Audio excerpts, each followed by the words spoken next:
In a Bama football on YouTube. I appreciate y'all being here. Welcome to today's Monday show. Wake up, wake up. It's the first of the month. And let me know where you're watching from. And of course, could I get a roll tide inside the comment box? Thank you so much for kicking it with me right here on Bama football on YouTube. You know, as I was kind of building out the graphics this morning, and I got the workout in, and I was talking with my mom, about this week and all the things that are going on. It's an action-packed week.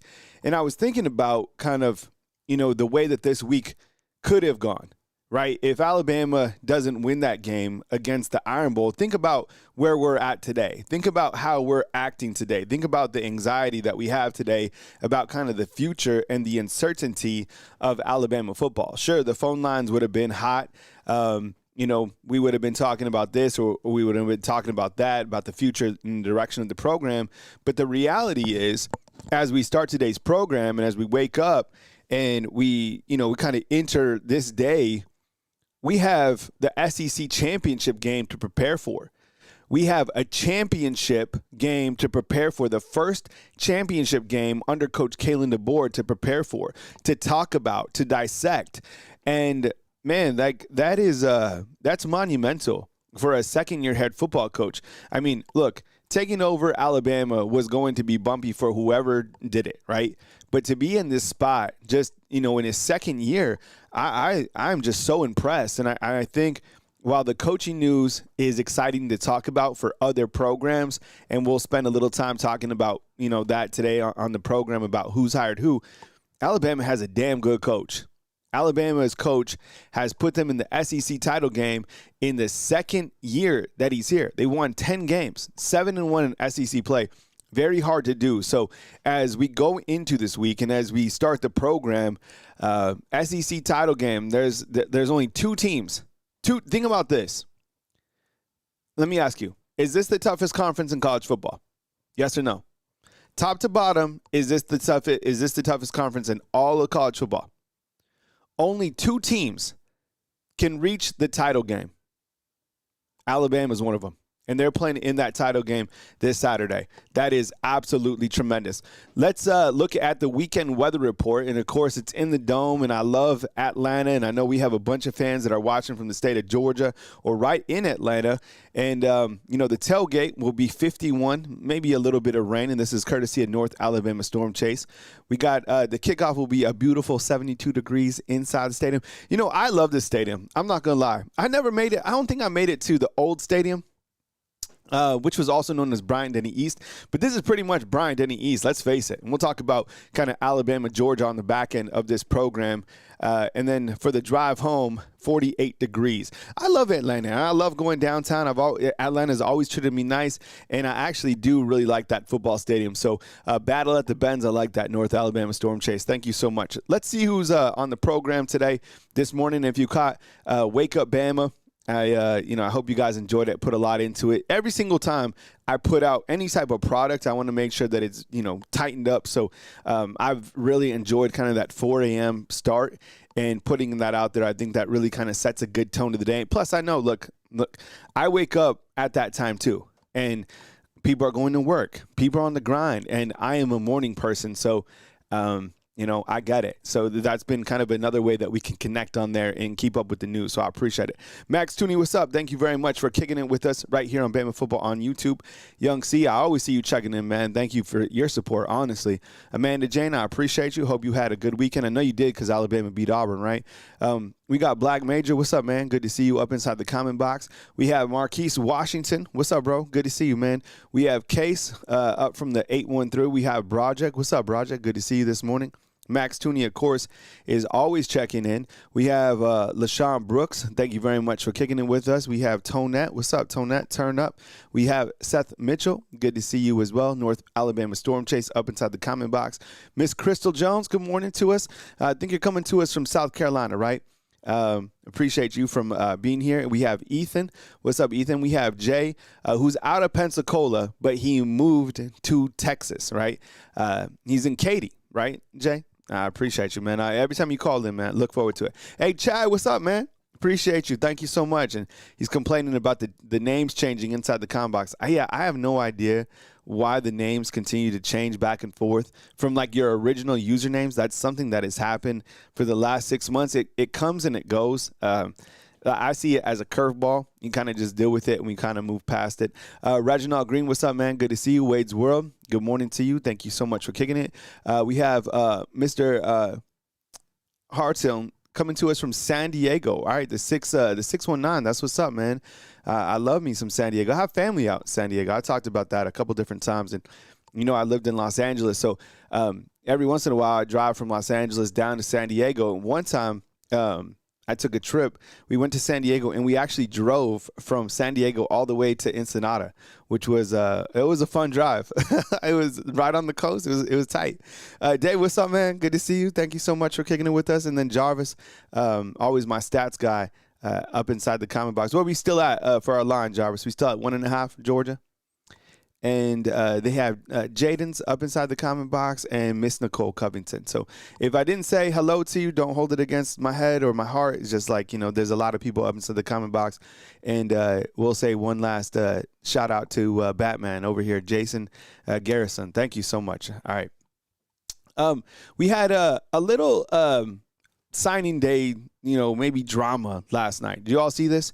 And put this on your calendar. I know there's a lot to keep up with because the news just doesn't stop. And Jarvis has just updated us that the line is now 2.5. Okay, 2.5.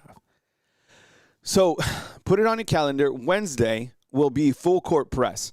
I'm still trying to think about how to kind of manage my Wednesday coverage because you have early National Signing Day.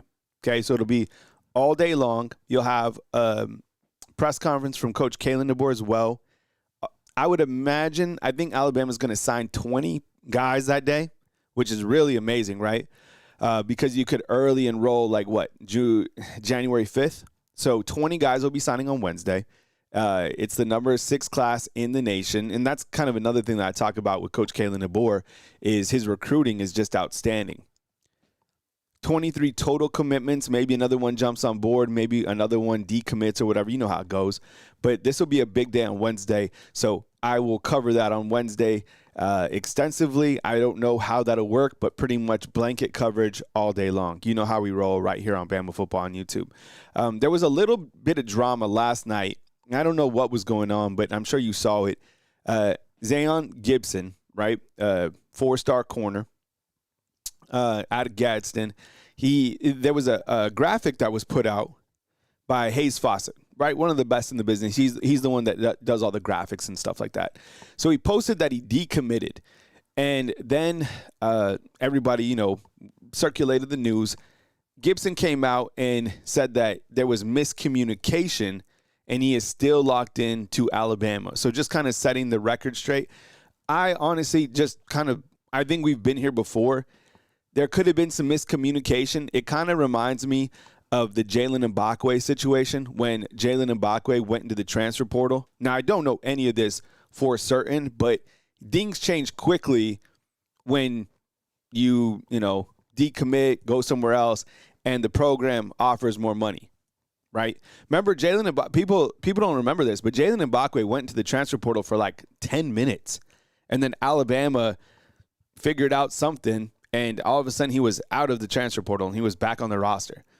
Maybe that is what happened with Gibson here. I don't know that, but what I do know is having him in this class is important because he is one hell of a defensive back. So whatever the case is, miscommunication, doesn't matter. He's still trending to sign with Alabama on Wednesday. So that's kind of just setting the record straight. I want to go over some 5-stars in this class. And the 5 stars, 5 stars are 5 stars, right? And the thing about this recruiting, I guess, management team led by Courtney Morgan is there's going to be some 3 stars that might play like 5 stars. And we'll talk about the class in total on Wednesday. But I want to talk about just kind of spotlight the 5 stars real quick. Have you all seen Xavier Crowell play, the running back? Yo, I'm telling you, if you haven't, and I'll have highlights of these guys on Wednesday, Xavier Crowell. And you start to look to Alabama's running back room next year, right? Because Jan will leave, Traylon Washington, so you'll lose 2 running backs. Maybe you lose a running back to the transfer portal, whatever. And I know these guys are playing high school competition, but I'm telling you, Xavier Crow, I know. See, NFL inside the comment box kind of feels like if you look at this guy's highlights and you've seen how he's played, you'll be like, this guy is 100% going to come in and be the starter. That's what he looks like, right? Am I tripping? I'm serious. He's got speed, explosiveness.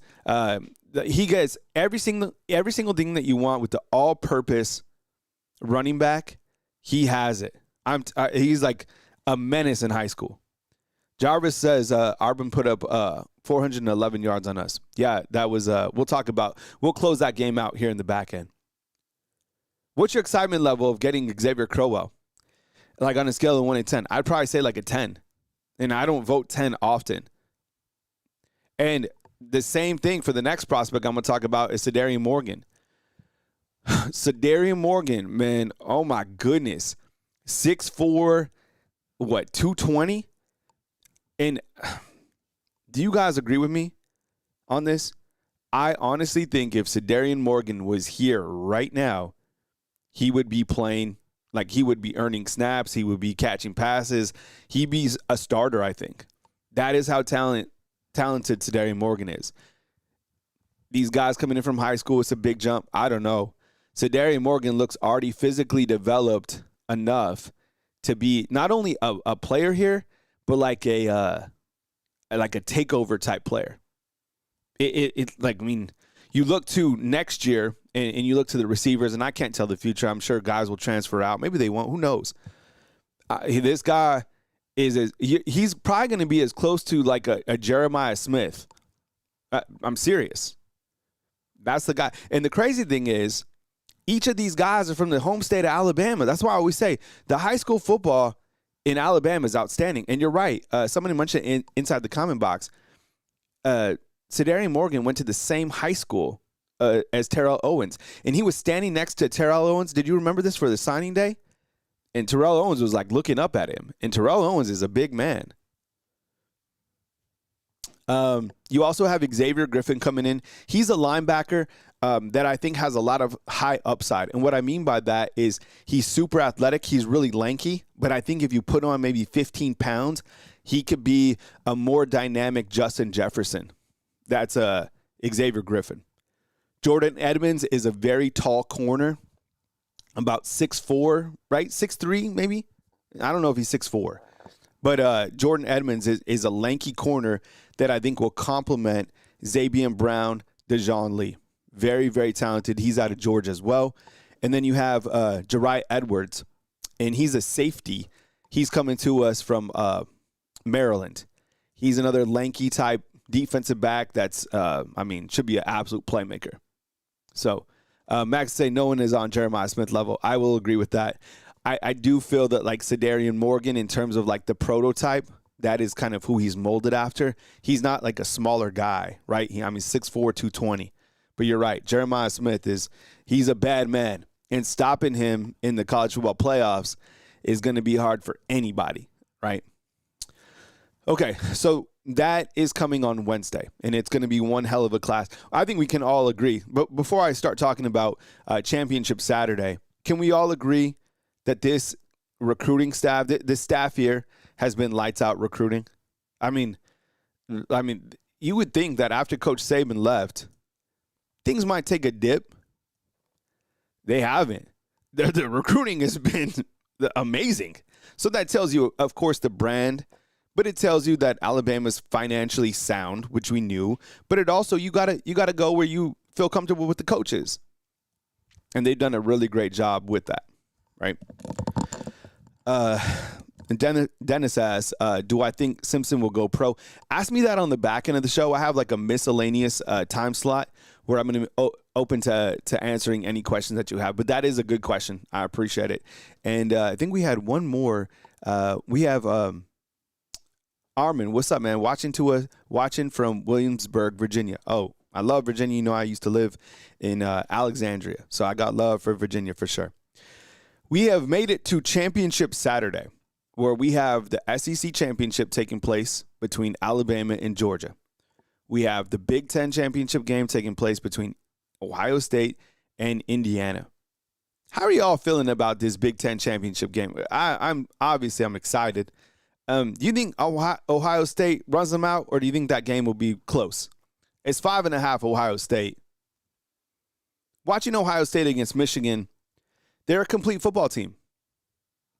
Quarterback is great, really dynamic wide receivers, an elite defense. Urban Meyer on the pregame was like, all these guys have to do is really score 3 touchdowns and they win. He's right. They're good. Really good special teams. Jason asks, what class is Isaiah Horton? Isaiah Horton is a junior, so he can come back next year. In the ACC championship game, and I'm going to talk about this because we've been going back and forth, but you guys have helped me with this, which I really appreciate. You know, I'm not prideful enough to say that I know everything, and things are confusing for me too, right? Going back and forth with you and reading through the comment box, I'm going to hit on something about Duke and about the ACC in just 1 minute. I would imagine that Virginia wins this game. If Duke wins this game, it's going to cause chaos. And in the Big 12 championship game, we have Texas Tech taking on BYU. The thing about this game down here in the Big 12 is if BYU is like a true bubble team and they're number 11, is Texas Tech that good? I know you guys like Texas Tech, and I'm starting to come on board with believing the idea, but are they that good? Yo, if Tech is a 12.5-point favorite, shouldn't they be like a number 2 team? I would imagine they're number 4 when we get to the playoff rankings on Tuesday. Right? So that's the Big 4 championship games on Saturday. Okay, so we've been going back and forth on this, and I really, really appreciate you guys' feedback inside the comment box. So this ACC title game, Duke has been able to reach the ACC title game despite losing 5 games. And we are kind of going back and forth. I thought that if Duke wins this, they are automatically in the championship game. That is not true. I was wrong. You were right, okay? And I appreciate the feedback. Honestly, that's why I'm always communicating with you guys. And so what I'm going to do is run through, before kind of the locks and the rankings, I'm going to run over just a couple different components from the actual criteria. But we have a super chat. It's from Aiden. He says, my dad surprised me with tickets to the game this weekend. I'm so thankful and stoked. Roll Tide. Hey, enjoy yourself, man. I know you came over here to a game a couple weeks ago, and now going to the SEC title game. That's what's up, man. I hope you have a really good time. Going to the SEC championship game, I mean, we've seen some incredible, incredible outcomes in that game, right? My favorite, I don't know what it is. I mean, clearly, like the 2nd and 26 stands out to me, but so does when Jalen Hurts kind of led Alabama back. That was crazy. So let me go over a couple of these things. Okay, so the notes are the committee will rank the 25 teams. Clearly, we know that. The 5 highest ranked conference champions and the next 7 highest ranked teams in the playoffs, right? The next at large. It doesn't specifically say which conferences. That's important to note. It's important to remember there are no guaranteed spots for Power 4 champs. That's the part we are looking for, okay? The top 5 conference champions get to go regardless of conference. And I'm asking, would the committee leave out an ACC champion? And it could if Duke wins that game, which will cause some chaos. Meaning, if Virginia wins, they're in, right? They're ranked 18th, and I'm going to show you the rankings next. Tulane is the next highest. They're 24th, so they'd be in if they beat North Texas. Then James Madison, but James Madison isn't even ranked, right? So they got to beat Troy, and I don't know. What happens if Duke and Troy win? Then what do you do, right, if the teams aren't ranked in the top 25? Real quick, the playoff principles, right, are of this. The strength of the schedule, okay? Let's keep this in mind. Strength of schedule, head-to-head competition. Head-to-head, okay? Because didn't Miami beat Notre Dame? Comparative outcomes of common opponents, right, without looking at margin of victory. Other relevant factors, stay with me here because this is important, such as unavailability of key players and coaches that may have affected the team's performance during the season and likely will affect the team during the postseason. Okay? So 2 things for you, okay, that I'm asking. As we look at this chart, and I have locks, just theoretic locks, okay, because we know Alabama wins then they are a lock because they had to beat Georgia. They're the SEC champ, right? But let's just put it like this for right now. And these aren't even the updated rankings. Okay, the updated rankings come out on Tuesday. But to explain my legend here, we have a lock, a check. The check represents teams that are going to make it, period, right? The locks that are, the proposed champions of their conference. And then the bubble teams, which is the bubble gum, represents bubble teams, okay? I did this morning, right? And when I look at this, you look to the fact that we have Indiana, A&M, Oregon, Oklahoma. Those teams are in the playoffs for sure. But as we looked at the criteria, it said that one of the principals was looking at the teams right here, other relevant factors such as unavailability of key players and coaches. So my first question to you, fam, regarding number 7 right here, Ole Miss, is this team going to be penalized for losing Lane Kiffin? And that's what I was going to ask you, Dennis. So, let's settle this right now. Ole Miss is 100% a lock, right? Should we change this to a lock or to a check mark, like that they're going to make it? Do you think that somehow maybe, depending on the rankings when they come out on Tuesday, that Alabama's ahead of Ole Miss? So, can we all agree that Ole Miss is a lock to make the playoffs? Right? Okay. Let's change it right now then. I'm not opposed to doing that. Okay. So we will take out the bubble gum and we will put a check mark and we'll add that and we have been updated. Okay. So we got Ole Miss in. I don't know if they will be penalized for not having Lane Kiffin or not. Right? I mean, that's a big coaching change in my opinion. We know Pete Golding, he was here. Lane Kiffin was here. I just think that could affect their play in the playoffs. We'll let the committee talk about that. I think that's something to look at. It's kind of similar to what happened to Florida State a couple years ago, right? They didn't have their quarterback, so they didn't make the playoffs. I don't know.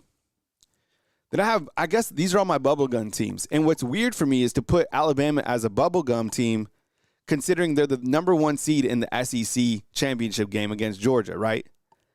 But whatever. I think when you look to the bubblegum teams head-to-head, you start to look at who have they beaten? What is their resume? Have any of these teams played head-to-head? And that's why when you look to the committee, they are strongly saying that Notre Dame is going to get in. But I'm like, they have the same exact record of Miami, and Miami beat them head-to-head. We've been talking about that for a long time, right? And nowhere on the committee does it say, it's like, how are you playing as of late? It seems like the committee kind of makes up rules as it goes. And we're saying Texas is completely out. So we pop Texas's bubble. Okay, let's take out the bubble for Texas. I wonder if there's a popped bubble in here. Okay, so we eliminated Texas. But the crazy thing is Texas beat Vandy, right? And you guys are saying Notre Dame's a lock too? I kind of think Notre Dame's a lock too. Okay, let's put Notre Dame as a lock. Take out bubblegum, put them in. Okay. So now we have, let's see, 1, 2, 3, 4, 5, 6, 7, 8, 9. It's the 10th. So 1, 2, 3, 4, 5, 6, 7, 8, 9. We have 9 teams. Now, by the rule, right, you have to take 5 conference champions, right? So we have 3 over here. Let's just say Ohio State, Georgia, and Texas Tech. So the other 2, Virginia, if they win, right, that'll be their 4th. And then Tulane, if they win, that'll be the 5th. Right? So then you're kind of looking at these teams. What happens between Alabama and Georgia? What happens with BYU and Texas Tech? Miami will just, I guess they're just out.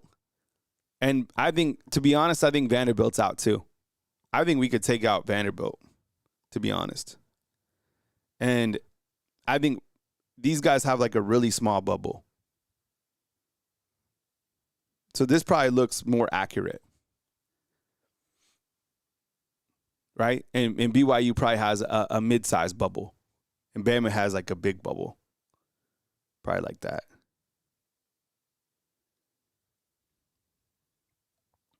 Does that look accurate?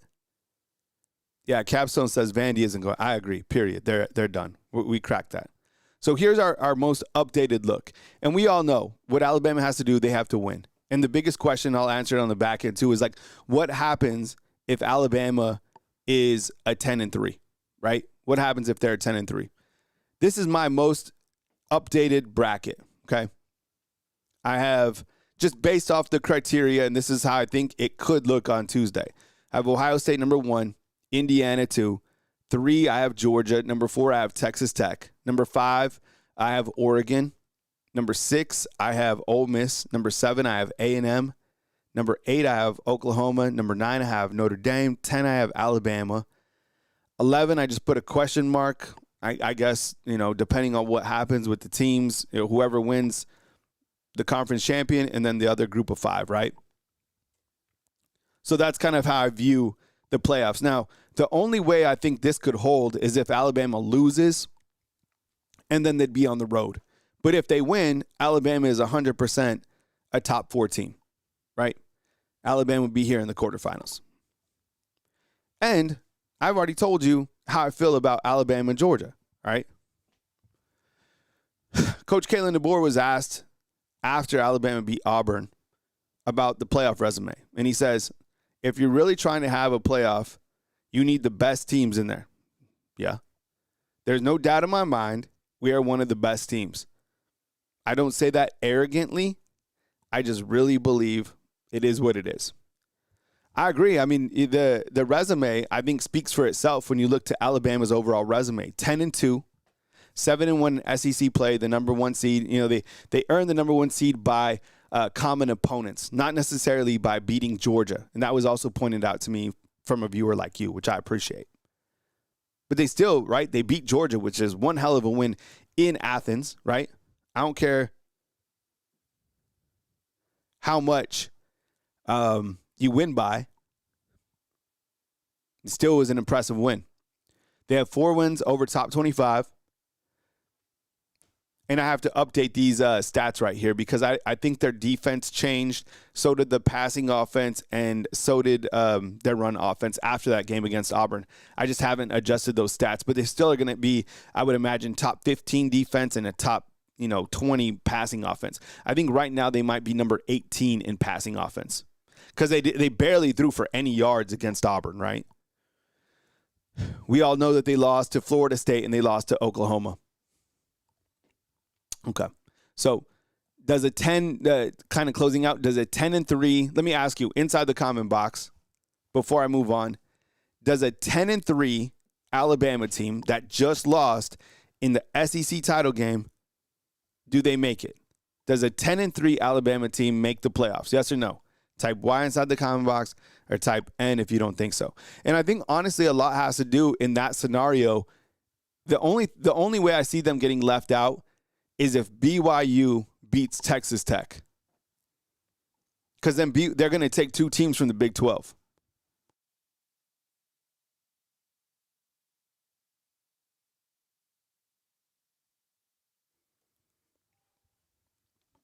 Good feedback inside the comment box. Run the Table Sports, what's up, man? Or Rams and Roses. Jarvis says, as long as we don't get blown out. No, because it will be another 11-1, 10-2 team. That's what Brandon says inside the comment box. Yeah, I don't know. I think, in my opinion, I think BYU jumps them if that's the case. And but if BYU loses, I think that Bama gets in. Dennis is saying if we lose, Miami gets in. Yeah, that could be another situation because then that kind of takes out Miami's going to be crying because they beat Notre Dame, right?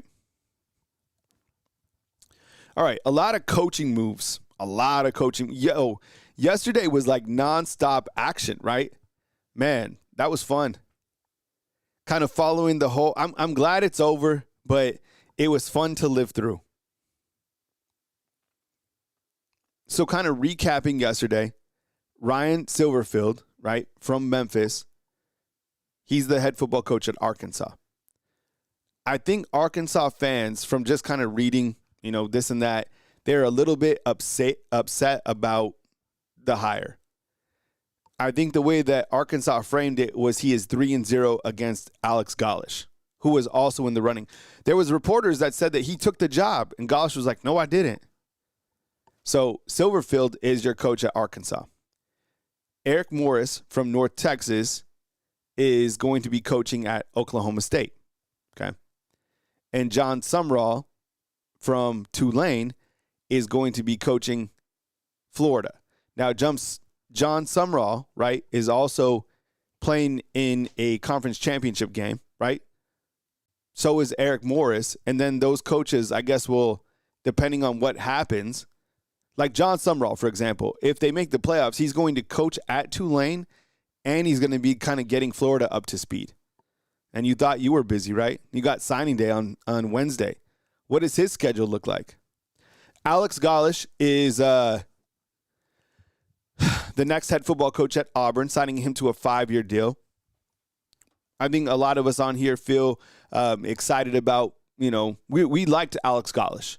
We thought he was a pretty good coach just because South Florida always kind of took it to Bama. They're tough out all the time. And I think that Deuce Knight, I think that if Ashton Daniels does come back, they fit his system really well. We'll see how it goes. The last couple coaches at Auburn just have not been it. My goodness. Dennis says he lives in Arkansas, and they are furious. Yeah, so Dennis, who did they want? Did they want Womack? Yeah, and Roll Bama Tide Sports says, isn't Shepard going to Oregon State? Yes. I don't have him on this board because these are all the coaching moves that happened just yesterday. But you're right. Jamarcus Shepard is going to Oregon State. But isn't this crazy? Look, all the SEC teams got new coaches yesterday. And then underneath that, you of course know that Lane Kiffin finally was announced to LSU. And that Pete Golding, how about this? Pete Golding is now the head football coach at Ole Miss. Like, not the interim, the permanent coach. And then last night, before we went to bed, Mark Stoops was fired at Kentucky, and Jonathan Smith was also fired at Michigan State. Oh, man. So, okay, couple thoughts on Lane Kiffin. Does Lane Kiffin, instantly just go to LSU and win 11 games? What? I'm kind of curious what transfers that he'll get, right? Does he get his quarterback from Ole Miss? And look, we talk about expectations about how many games you win, all this stuff. How many games is he going to win on a yearly basis at LSU to keep LSU people happy? I said this on Wake Up Bama. Brian Kelly was weird. It never felt right. He won, 74% of his games? They fired him, okay? Does that mean Lane Kiffin has to win 90% of his games? What? Kalen DeBoer's percentage, someone could run it real quick. What is Coach Kalen DeBoer's winning percentage right now? It's 77% or something like that? I don't know. It just seems like LSU's expectations are like national championship within the first couple years. I think it's going to be the same thing that he was doing at Ole Miss, to be honest. He's going to get guys for sure. I just think, in the past he struggled in big games. But he's going to have a ton of cash, right? $25 million in roster cash. That's a lot of cheddar. Roll Bama Todd says, I think it's going to be similar situation to DeBoer. Going to be a rough 2 years, then probably start rolling. There you go, Max Tooney. So Coach Kalen DeBoer has won 83% of his games. Jambalaya Crawfish Pie, what's up? Oh, I love that name. Jambalaya Crawfish Pie, what's up, man? Good to see you. And then Pete Golding takes over. Yeah, it's not 19-4, by the way, right? Because he lost 4 games last year and 2 games this year. So it's 19-6. So Pete Golding takes over at Ole Miss, and I saw Pete Golding talking to the team. If you know, like, Pete Golding was here. Coach Saban loved Pete Golding, and I was always watching Pete Golding working with the defense. I felt that he over-analyzed things, but the guy's ultimate, like, IQ of college football and defense was amazing. And by the way, we're up to 76% with Coach Kalen DeBoer. Thank you for the updated numbers. You think that Ole Miss is in a good spot with Pete Golding going into the playoffs? Let me ask you this. Will Ole Miss still continue kind of their trajectory under Pete Golding in the playoffs? Just in the playoffs? Or do you think they step back because Lane Kiffin's gone? I think that's going to be a question that the committee has to have. I mean, we've all determined that Ole Miss is a lock to make the playoffs, but where do you seed them and how good are they without Lane Kiffin? I don't think they're going to be as good without Lane Kiffin. I'm sorry, but that's just how I feel.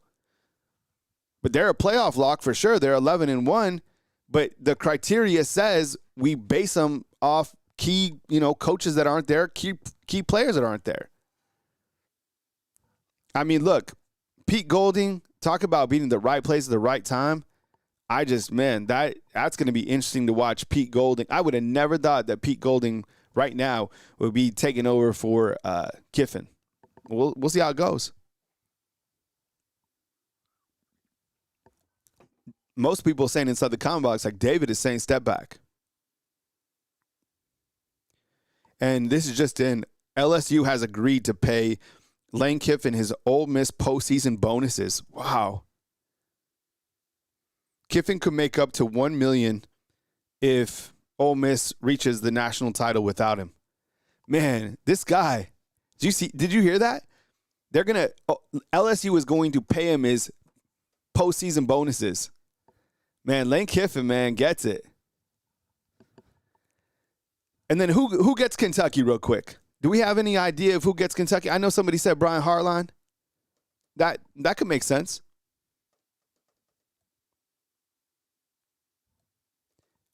And I think Michigan State already has some key candidates, right? I think Fitzgerald was one of them. Is there anyone else for Kentucky? And does that mean, long story short, does that mean that Kane Womack is going to stay here for next season? Stillheart saying that his tax dollars are paying for Kiffin. In Rocketown, I think Charlie Weiss has gone with Lane to LSU. Brandon is saying Hugh Freeze to Kentucky. Lynn Shannifeld, what's up, man? Good to see you. Hope all is well, man. Hope you had a good Thanksgiving. He's saying Chip Kelly. Man, Chip Kelly has been everywhere. Jambalaya Crawfish Pie says Kentucky gets Pete Golding after Ole Miss fires him after the playoffs. Oh, man. That's funny. All right. Hey, fam, as you know, this video is powered by our friends at Sleeper, right? If you download the app, you get $20 just by downloading the app. All right, support them because they support me. Get a $100 deposit match up to $100 when you use the promo code TAILGATE. Yo, I like using more or less picks for NFL games like fantasy. It's like, Jahmyr Gibbs is going to get like 16 fantasy points. Hell yeah, he's going to get 16 fantasy points. So I usually, for fantasy points, I kind of look, I'm like Jonathan Taylor, Jahmyr Gibbs, and like, who gets a hell of fantasy points is Bijan Robinson. Yo, for you Falcons fans, Bijan Robinson he's so good. These are my final thoughts on this Auburn game, all right? I want to put this game to bed. Jarvis says LSU officially stands for Lane squeezed us. Not bad, Jarvis. All right, putting this game to bed. Okay, yes or no, fam? Did Alabama run the ball better? I don't want to hear anything else. I just want to know, yes or no, did Alabama run the ball better? Did they take a step forward or backwards? Yes or no, did they run the ball better? I'm going to say yes. And I'm confident. You better say yes too. Okay. Jam Miller looked like the Jam Miller from the beginning when he first started playing. He would have had over 100 yards. Yo, surprisingly, he was eating Auburn up. And Auburn, at that point in time, I think they were ranked 11 on rush defense. Yo, Auburn's a good defense, man. And I even thought they were run blocking well. He looked like running back number one. Remember when Ryan Grubb was like, Jam is the man? That's who he looked like. So they did run the ball better. We are still waiting on a status update on Jam. We've heard kind of various things, but I won't say anything official until it comes from Coach Kalen DeBoer. I never talk go for injuries until it's from Coach. The only injury update, and I'll go over this again, is Josh Cuevas is out. But until you hear more from Coach Kalen DeBoer, it's just that's final. So now, I guess today, if they had a game today and we still don't know the status on Jam and Kevin Riley's out too, then you go Daniel Hill, A.K. Deere, and Richard Young, right? So maybe we see a little bit more volume of A.K. Deere finally. They put him in, I think, sparingly, like a couple snaps, and they tried to run a screen to him, which I'm not mad about. But those are your running backs, for today. Yeah, and Josh Cuevas is not playing on Saturday.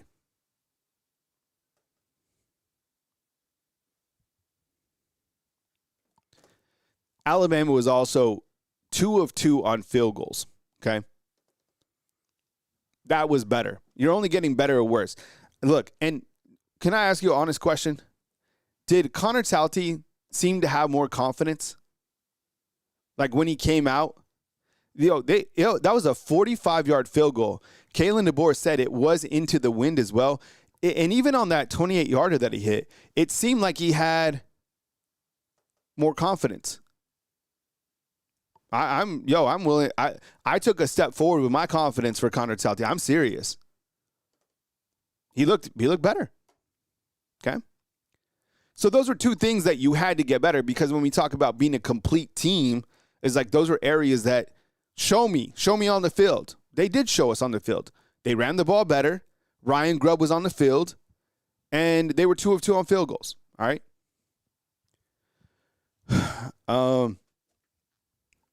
Let's see. Ty was clutch. He didn't have the best passing stats. He didn't. But Kalen DeBoer yesterday on the SEC teleconference, he pointed out that Ty was clutch and he came up in clutch situations. Yeah, he did. I mean, the 2 touchdowns that stand out to me that are everybody has their moments in the Iron Bowl that they're going to remember forever, right? But it's like when Auburn was sending the house and he kind of threw back on his back foot and Isaiah caught that pass, that was amazing. And I think this is a big question. Like Cam is like, has the passing game regressed? Oh man, I guess yes. Or teams are playing better. But just straight up, I'd say yes. Okay. And I do feel. And I do question where the hell is the deep ball is just not part of this offense. And I think that just comes down to Ty. Ty is not, that's one of the areas that isn't his strong suit right now as a player. And it sucks to say it going into the SEC title game. But I do feel it's kind of taking a little bit of step back. Do you guys agree, or am I off base there? But one thing that we can say about Ty is he was clutch. He didn't make mistakes. He didn't turn the football over. And he's tough as hell. Because Auburn tried to break his chin 3 different times. Right? Man, gritty performance. I'll remember that for sure. Defense played fast. I know Auburn, as Jarvis said, they had 411 yards. I told you, Ashton Daniels was going to be a problem. That guy's a good quarterback. Auburn, thankfully, can't catch the football. But the defense played fast, specifically in the secondary, man. Yo, I know they gave up a couple of explosive plays, but I like the way they play. I'll show you on the game balls next, but they were flying around super, super fast. 4-1 on the road this year. An important statistic because they're not going to play another game at Bryant-Denny Stadium, right, this year. So 4-1 away from Bryant-Denny, that's an improvement from last year because you got this team on the road last year. It wasn't the same type of team. This year, they've won in very challenging environments, right? 100%. And I'm with you, Sam, 100%, man. We pointed this out during the game. This is probably one of the most frustrating situations that we had in the Iron Bowl was when Alabama was just taking it to Auburn, 17-0. I was like, man, they're about to beat the brakes off these guys. Jerry Bernard was right. They're about to put it to them. And Alabama's pretty much doing whatever they want to. And then all of a sudden, you do a gadget play that's a negative. The next play, I think you got a sack. And then the next play after that resulted in a punt. It was a wasted down. It killed all the momentum. It gave Auburn life. That play, honestly, the series of events after that gadget play, I mean, it was terrible. If Alabama would have lost that game, I would have been so pissed at Grubb. Because up to that point, Alabama was doing whatever they wanted to do to Auburn.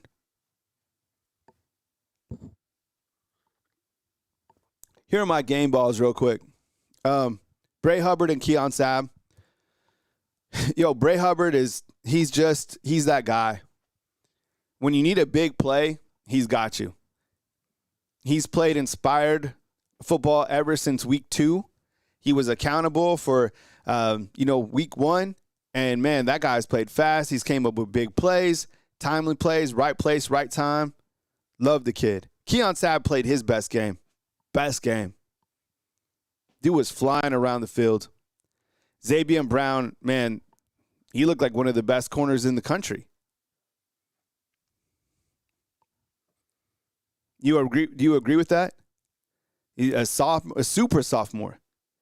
We have one sophomore on offense who's going through a tremendous slump, who's pretty much a non-factor anymore. I'm talking about Ryan Williams. And you have another sophomore, Xavier Brown, on the other side, who's a super sophomore.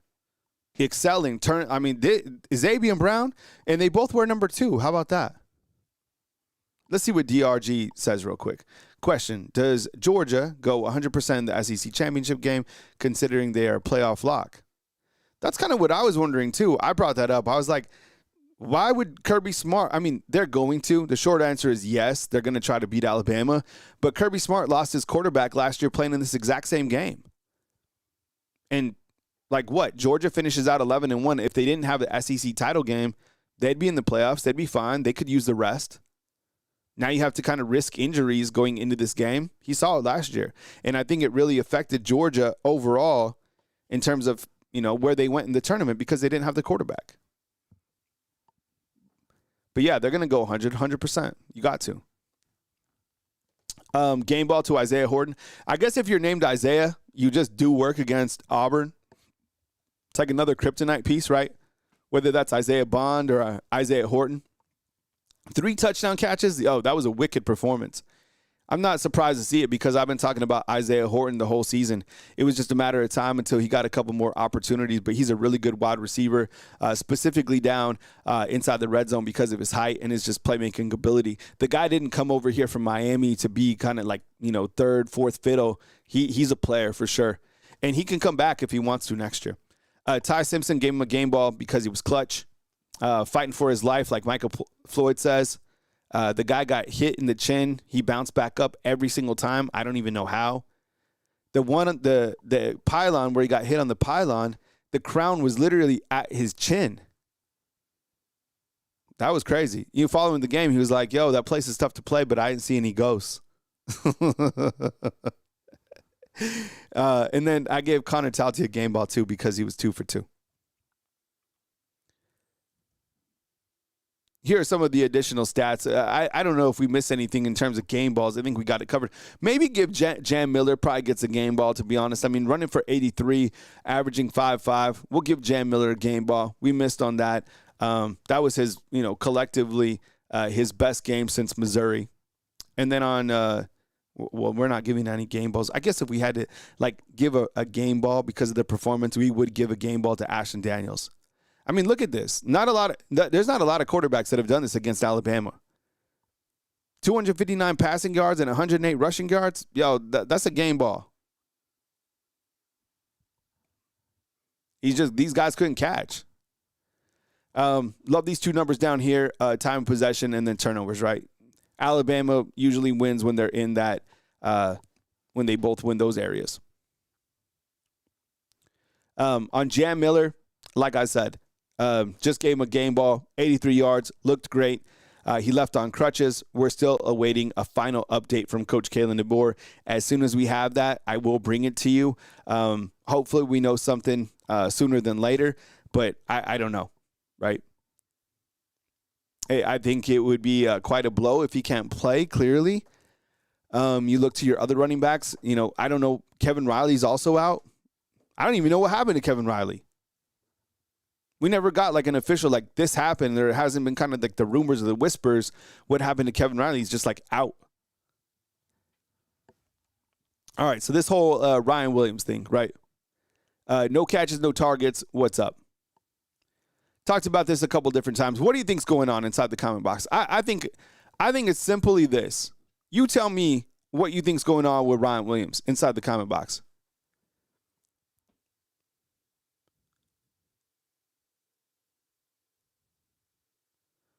Oh, Kevin Riley has a broken. Are you talking about Kevin Riley? Broke his jaw? Oh my God, that's terrible. Man, I did not see that. See, that's why I called. If you ever wondered why I called the chat undefeated, because they know literally everything. Wow, that's crazy. Let's see. Jason says he's injured. He wasn't open. Pressure, head case, injured, right? People using him as a decoy, right? I've seen it all. To me, I think it just comes down to this. I think there's other wide receivers that are better than him right now on the team. And those three wide receivers that are better than him,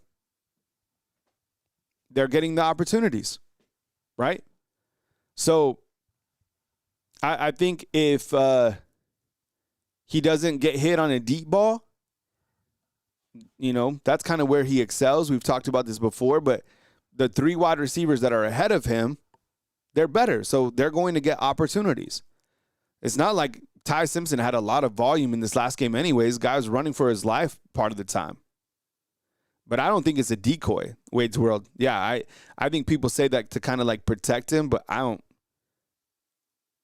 don't think so. And Chris, yeah, I did see that comment. Coach Kalen DeBoer did address this yesterday, and he was like, there's really nothing to it. He's just there's not designed plays or anything. It's just there's nothing going on with it. But he didn't say he was banged up or anything. I just think that there's other wide receivers that are better than him, and that's just the case. Is he going to transfer? I don't know all that stuff. What I do know right now is what I see on the field, and I have more confidence myself in Lazier Brooks. I have more confidence in Isaiah Horton, and I have more confidence in Jerry Bernard. And like Smitty is saying inside the comment box, even if Ryan Williams to get loose on a deep ball, who's to say that Ty Simpson can even hit him?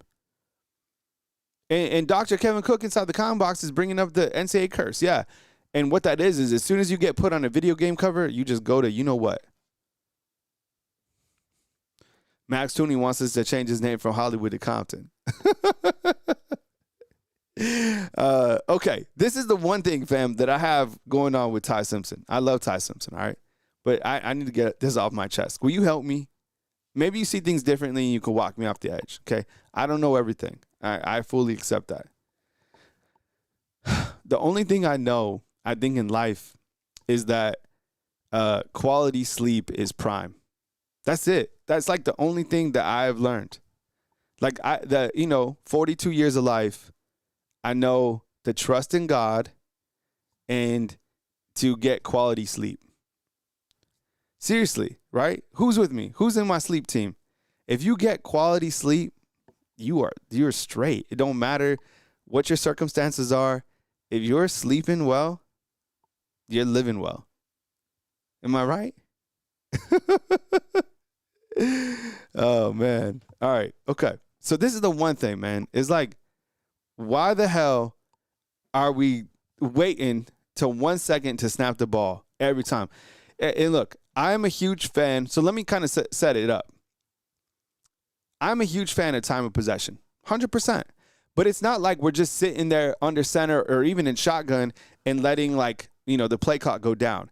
It seems like he's like this. He's like, blah, blah, blah, blah, blah, blah, blah, blah, blah, like every single play. It's like, what the hell is going on? It's so frantic. Every play. Are you telling me every single play is like, whatever happens, just getting the play in. Everybody knows what's up, and then you just execute it. Does it give you anxiety? It gives me anxiety. I'm like, yo, I'm here on the watch log. I'm like, yo, there's 4 seconds left, dog. Snap the damn ball. And DR is like, we checked 3 times for play. And with that, somebody said this inside the comment box. They were like, plus, because you snap it at 1 second, now the defense knows the snap count. There's 1 second left. I don't know how they can see the play clock, but that's just something that I had to get off my chest.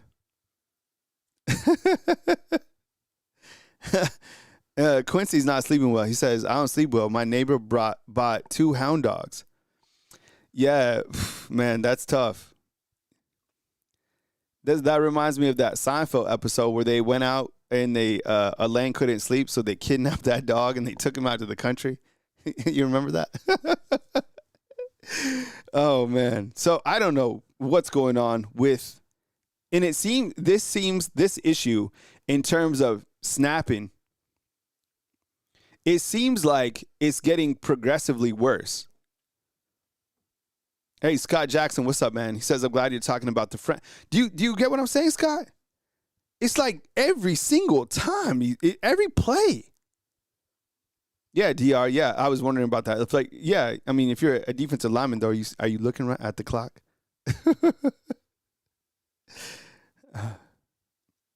That's just kind of one of my gripes that I just had to get off my chest. Maybe you guys can think about it inside the comment box and get back to me with why it's making sense for him doing that. It just seems like now it's getting worse and worse and worse. I don't know. All right. Real quickly on the SEC title game. I'm going to ask you this on probably a daily basis as we move forward. Based on everything you know going into this weekend's game on Saturday, and it's 2.5 now, Georgia's favorite. What's your confidence level? High, mid, low. High, mid, low. What's your confidence level? And the thing for me is that it's high, and this isn't to like gas anybody up. It's just like I have my reasons, and I've showcased my reasons a couple different times. I'll show them again. I'll add on to this, or I'll maybe think of some questions to kind of play devil's advocate of why Alabama could theoretically lose. But we've seen this before, like 6 times consecutively. Georgia has been favored to beat Alabama. And Alabama isn't playing its best football right now. I can only imagine going to Georgia message boards and seeing how confident they are in this game.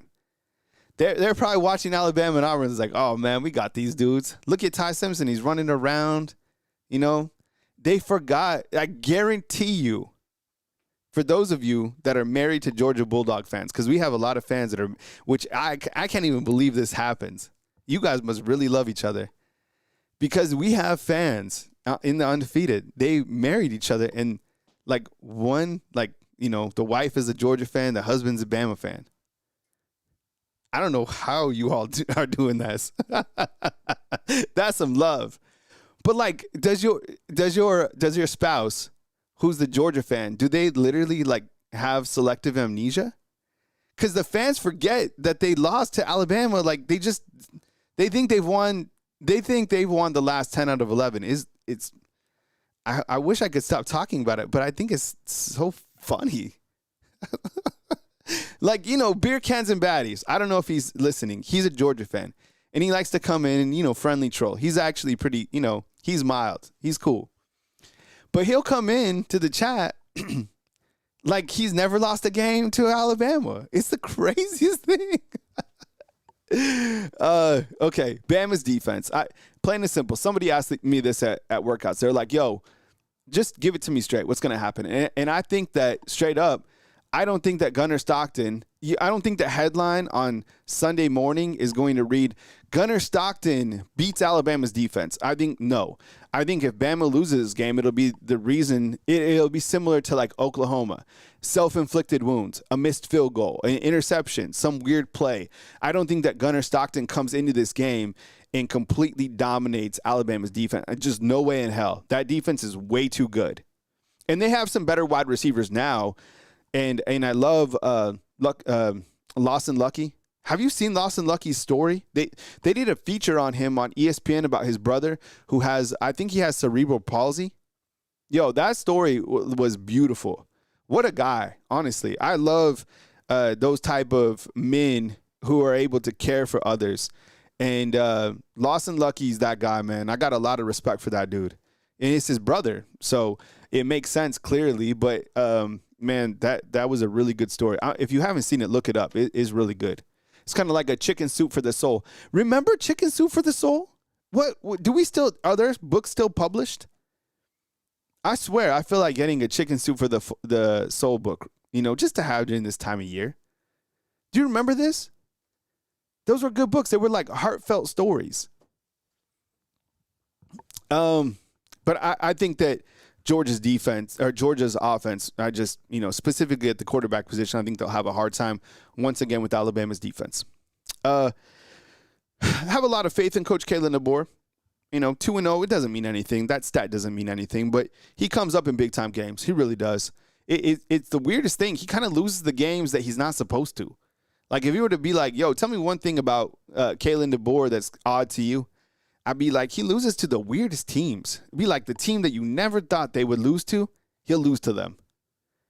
Give me an example. Well, Oklahoma 2 times. The first time, never thought Oklahoma would beat them, ever. Well, they did. Give me another example. Well, Florida State. You know what I'm saying? Just like really weird games you never thought. But like these big games, yo, he comes through. I think Bama has more on the line. I mean, this week, you got to know what's at stake. I think that while us as fans, we feel that Alabama has a bigger bubble, I think there's Bama fatigue. I think there'd be people that like to see Alabama out of the playoffs on the playoff committee. I really do. I think the playoff committee, to be honest, is dirty. I don't think it's a good process to make sure that all 12 teams are in. I think it's complete BS that you have group of 5 teams even sniffing the playoffs. If you want to know the honest to God truth from me, I'd take Vanderbilt in the playoffs. That's a good football team, and I guarantee you whoever drew Vanderbilt would be terrified. I think it's completely stupid. Who's a better football team, Vanderbilt or Tulane? Come on. Who's a better football team, James Madison or Vanderbilt? I'm telling you, man, if Vanderbilt was a 12th team and you're number 5, you're Texas Tech, and you're like, we're in, baby. Come on, let's go. Home game at Lubbock. Who we drawing? And you draw Vanderbilt, you're like, oh. Telling you. A dangerous team, man. I think they beat Notre Dame, too. The last time Alabama and Georgia was 21-24. Alabama, they played great in this game. Really great. I mean, 13 of 19 on third downs against Georgia's defense. I will say this, though. I mean, Auburn, that defense was really, really good. Alabama was like 4 of 13? Something like that. It was they were terrible on third downs against Auburn. But against Georgia, back when they were cooking, this is a really good game. Ty was on it, man. 24-38, 2 touchdowns. We haven't seen this type of performance for him in a while. Can he get there again? Has it regressed? I don't know, but you're going to have to ball out. Gunnar Stockton against Alabama's defense, 130, 13-20. That's just it, right? Jan Miller had 46, but it was a tough 46. Those were tough yards. That was his first game back. And Isaiah Horton also caught a touchdown pass. As I mentioned, the last 10 out of 11 games have all been won by the Alabama Crimson Tide. They played in the SEC championship game 1, 2, 3, 4 times. And they played in the college football championship game 2 times. And get this, fam. Alabama and Georgia, right? They could play 3 times this year. Regular season, SEC championship, and then depending where they go in the bracket, shoot, they could meet in the semis. They could meet in the championship game. I have to look at it, but shoot, maybe they could meet in the quarterfinals. Crazy, right? All right, let's see what Robert has to say. Robert says, happy holidays to all and to Kyle from Chambersburg, Pennsylvania, USA. Roll Tide. I appreciate you. 18 national champions, 30 times SEC championship. Sleep on that. Man, that's good, man. Those are some good statistics. Yeah, and happy holidays to you as well, man. I hope you had a really good Thanksgiving and you're powering in to the holidays. And I told you, fam, I already got my workout in today on Monday. Because if you don't shake off that, little Thanksgiving, all the leftovers, you're going to carry, all that into the holiday season, and you're going to be one of those people at the start of the new year at the gym. So go get your workout in. I know it's hard with all the stuff that you have to do. I have a lot of stuff to do too. Get your workout in. All right, kind of miscellaneous portion. All right, I'm trying to make that font a little bit bigger. Does anybody have anything else that they have questions on? Let's see if we can make this font just a little larger.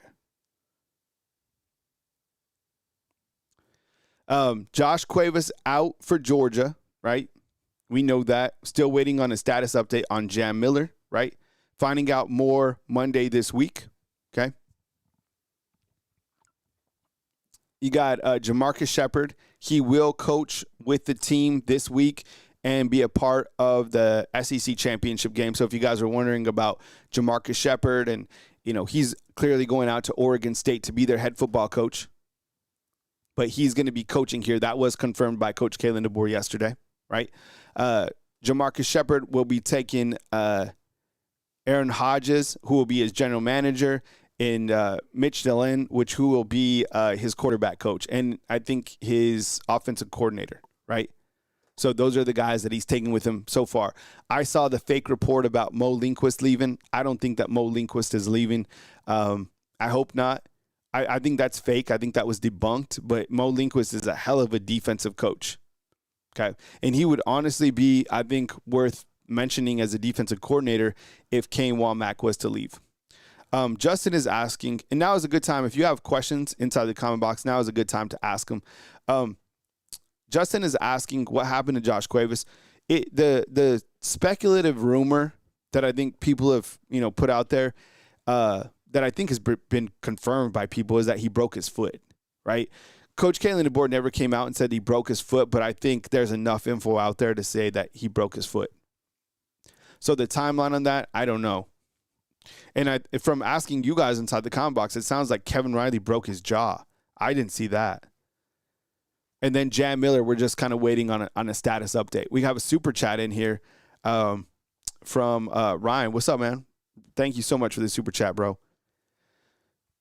Why would Texas A&M only drop 3 or 4 spots after losing to Texas when Georgia dropped 7 spots after Bama, Oklahoma dropped 8 after Texas, and Bama dropped 6 after losing to Oklahoma?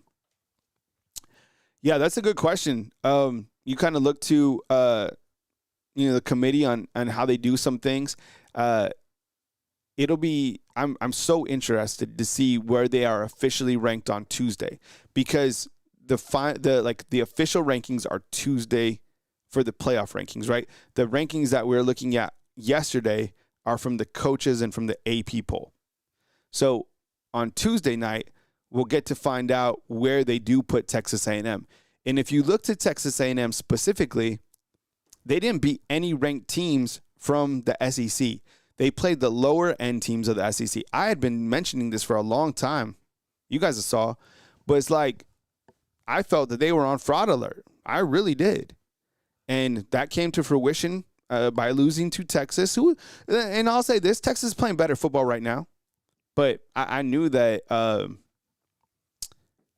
I picked Texas to win that game. So Texas A&M will host a playoff game. They will be seeded 6, 7, 8. And, we'll see what they got. But I think they're definitely they're a fraud. And Jarvis is saying Texas A&M should be heavily punished, right? North Alabama Storm Chase asks, and by the way, thank you so much for the super chat. North Alabama Storm Chase asks, Kyle, what Bama wide receivers would you expect to go to Oregon State? I don't know. I haven't thought about, players going into the transfer portal. I would imagine that players do leave. I think that when you look to Alabama's wide receivers next year, there's a lot of guys that could come back, right? You're going to lose Jeremy Bernard, but most of the other guys can come back. I mean, Ryan's going to come back. Isaiah Horton probably comes back. Jalen Hell, I think he has to make a decision about what he's going to do. Rico Scott as well. Lazier Brooks going to come back. Sadarian Morgan's going to move on in. Cole Adams is here. Derek Meadows. So, I mean, if I just had to say, and I have no idea, I would just based on, production and kind of roster next year, I'd probably say Rico Scott and Jalen Hell. But I don't know. I mean, your guess is as good as mine in terms of, the transfer portal. DR says, how bad does Lane leaving affect Ole Miss team's confidence going into the playoffs? I would think a lot, but, look, a lot. The players know that these coaches go here and there. Lane is a polarizing figure. You got to think it does affect the locker room somewhat. And that's why I'm curious to see what the committee does to Ole Miss, because it's like it clearly says in the criteria, we are looking at you how you would fare without a coach. Well, Lane Kiffin, the head coach, is gone, and so is all the offensive coaches. So is Ole Miss the same team roster-wise? Yeah, but not coaching. Jawan Jennings is going to get a broken jaw for the Niners. Well, they hit him below the belt, right? $44 says Jalen Hell, Cole Adams, Rico Scott. Those are guys going to Oregon State. That's his prediction, right? We should get that LSU wide receiver that hit the portal. I even see who hit the portal from LSU. Kendricks is like, dang, Josh Cuevas out. Yeah, he's out. That's a tough one for sure. Yeah, he's a weapon, man. I really liked Josh Cuevas. I think he's done a really good job. Any other questions as we're kind of at the back end of the program? Remember, Wednesday is signing day, okay? So you're going to get 20 commitments. You know how this works. They all come in either at one time or sporadically throughout the day. I'm still trying to figure out what my coverage will look like. It might just be all-day coverage. It might be sporadic videos. I'll figure that out, and I'll let you guys know probably on Tuesday evening or something like that. Crimson Angel says this, Kyle, how good is that Troy transfer tight end for that Alabama can expect him to play more besides Edwards and Pritchett? Are you talking about, is that, I don't know if that one is there, because they had two. The transfer that played for Bama most recently, to my recollection, was Brody Dalton, right?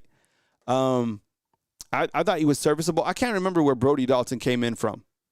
He kind of looked more serviceable. He didn't look like a dynamic type tight end. It's just my opinion. Jarvis says Ty needs to put in some work and put some air under his ball. Yeah, the deep ball just isn't there for him. We've talked about that a couple times. I think North Alabama Storm Chase said something too. Let me try to find it. Jay Vion says, Kyle, what do you think about Kane? Didn't rush the quarterback. Yeah, Alabama, that's kind of another thing, is they do not send a lot of pressure. That could have, how do you guys feel about that? Because there was times where I was like, man, you're only sending three guys. You didn't send a lot of blitzes, but I don't know. I'd have to get your assessment on that.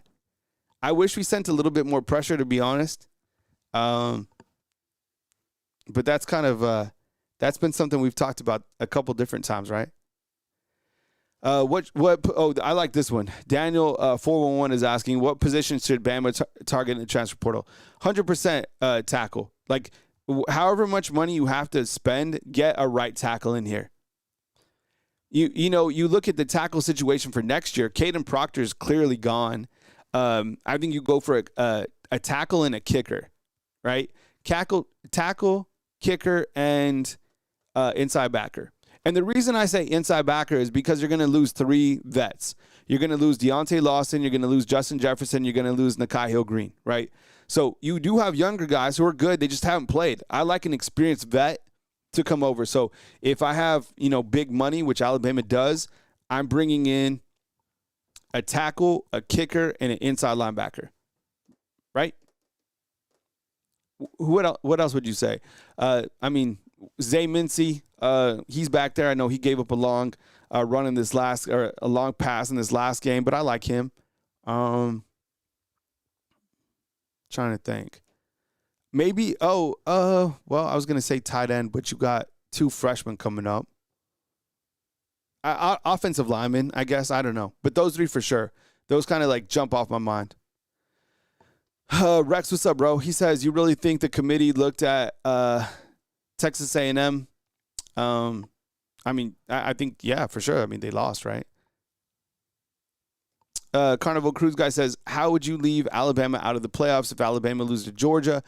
Wouldn't Alabama technically be SEC runner-up? I don't know how they're going to do this, bro. It's weird to me. College football is so weird right now. Alabama, think about this, okay? Alabama is the number 1 seed in the SEC championship game, and they're a bubble team at the same time. It's like, make that make sense for me. Also, Duke, who has 5 losses, is playing in the ACC championship game. College football is weird. Darren says, we need all offensive linemen in general. I agree. Ooh, this is good right here. So Chad Kennedy is asking inside the comment box, what if Ty comes back? Okay, so let's end on this. Type yes or no inside the comment box if you think that Ty comes back next year. Just if you had to answer today, not what he does in the SEC title game or thereafter, like just today, will Ty go to the NFL? Yes or no? I'm going to say yeah. I think I believe that he's going to go. And the reason for me thinking that is because the NFL draft class right now at the quarterback position isn't that good. Who are you going to take over him? John Mateer? Mateer's been mid. And I love Mateer. I thought Mateer was going to ball out. Garrett Nussmeier, right? Who are you going to take? I think he goes. But if he does come back next year, then you have a problem, right? You have a problem because if Ty comes back, I think you lose 2 quarterbacks. I think Austin and Keelan would transfer. Clearly, that's not what you want to happen. You'd rather have the 2 guys come back, Keelan and Austin, and have those guys battle it out rather than just returning Ty. Plus, I think Ty will go on. Hacker Music says he isn't ready for the NFL. That's going to be the interesting debate for the scouts, man, for sure.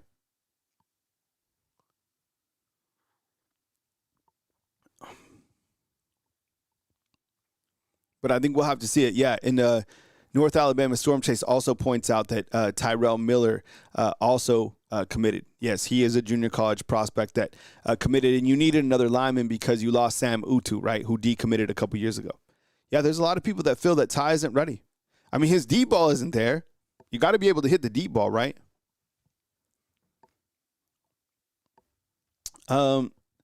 Landon says, Kyle, was Kalen DeBoer trying to recruit Ashton Daniels? I don't know. Does anybody know this? I don't know that. I like Ashton Daniels as a quarterback, man. I thought he's good. I think he's going to fit Alex Gollish's system really well if he comes back. Same thing with Deuce Knight, right? Lynn says, we may have a freshman quarterback who may be better than all of them that we have right now. Lynn, are you talking about Keelan Russell? What if this situation, fam, before I go, what if this situation kind of works out like, I was thinking about this the other day. What if this situation kind of works out like 2017. Remember 2017 when Tua was kind of in the background and he was like, they were going to play him because Jalen was kind of struggling? Do you remember this?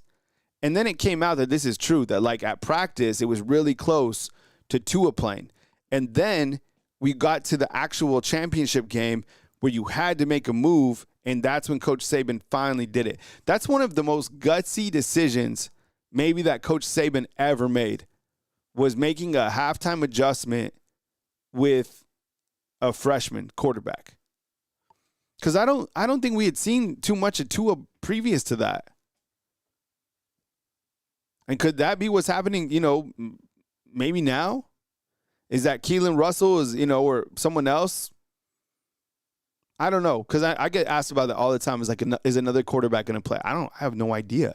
But you have two quarterbacks that look pretty good against, I know, Eastern Illinois, but they look good. Yeah, and I don't know if you guys are talking inside the comment box about Sam Utu. He was an offensive lineman, 2026. He decommitted, I think, a couple weeks ago. Javion says that Coach Kalen DeBoer doesn't have any stones. I mean, he did go for it on 4th and 2 to save his job. Like he had to. I think, kicking a field goal would have been ultra soft right there.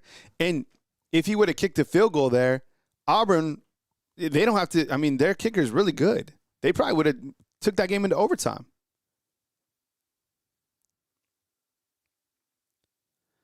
So, all right, fam. Well, there's our show for today. And I have some player interviews later today as we gear up for the SEC title game. And then, of course, news as it happens. So keep checking back. Yesterday was a really busy news day. And I appreciate you guys always checking in and checking out the videos, getting inside the comment box and sharing them with your friends, or, hitting the thumbs up, or I think hyping is something new that you can do on these videos. The super chats are greatly appreciated, and just getting to know you on a personal basis every single day at 10 a.m.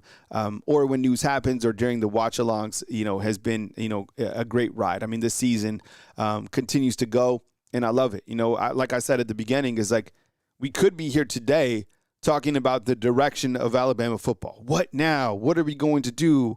All this sort of stuff. But we're not. We're talking about another football game. And there's few teams out there that can say, there's only 2 teams that can say that they're playing for the SEC championship. One of them is Alabama. Sleep on that, right? We're talking about quality sleep. Yeah. Think about how think about how fans for other programs are sleeping. They have to watch Alabama again. That's crazy. All right.